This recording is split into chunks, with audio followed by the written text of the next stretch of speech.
Hello, we are doing Magic Tree House, Day of the Dragon King. Today is Chapter 7.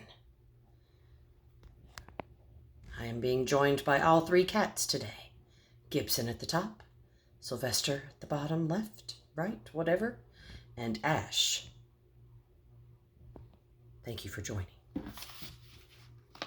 Chapter 7, The Burning of the Books. The Dragon King watched the bonfire as it blazed up toward the sky.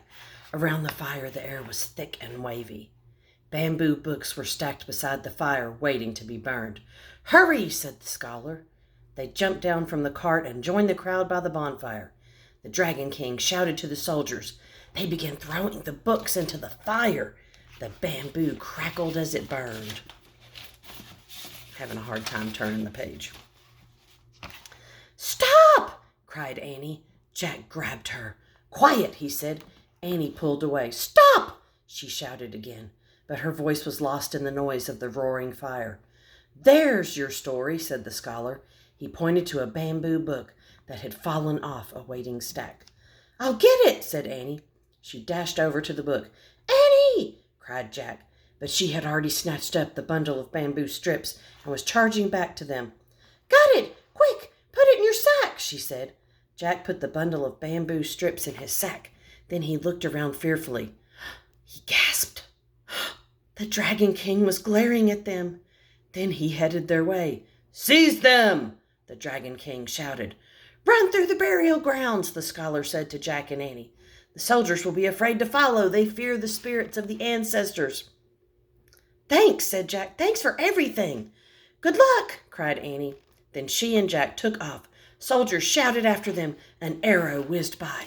Jack and Annie kept running. They ran down the path to the burial grounds. They jumped over the low brick wall and ran between the huge mounds of earth.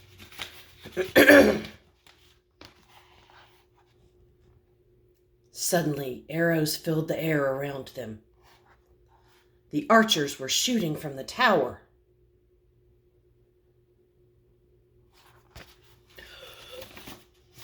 Look, the cats are all gone. They're scared. "Look!" cried Jack. There was a doorway in one of the mounds. Jack and Annie ducked inside. They were in a long hall, lit with oil lamps. "It's so quiet," said Annie. She walked down the passageway. "Hey, there are some steps here." "Don't go any further," said Jack. "Why not?" said Annie. "We don't know what's down there," said Jack. "This is a burial tomb, remember? It's creepy." "Let's just take a quick look," said Annie. "Maybe it's the way out of here." Jack took a deep breath.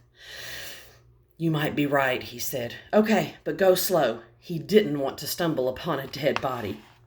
Annie started down the steep steps. Jack followed. The lamps lit their way as they kept going down and down. Finally, they reached the bottom. Jack blinked. Even though oil lamps glowed everywhere, it was hard to see at first. When Jack's eyes got used to the strange light, his heart nearly stopped. "Oh, man," he breathed. They were in a room filled with soldiers. Thousands of them. And of course, they leave us on a cliffhanger. Tune in to the next chapter.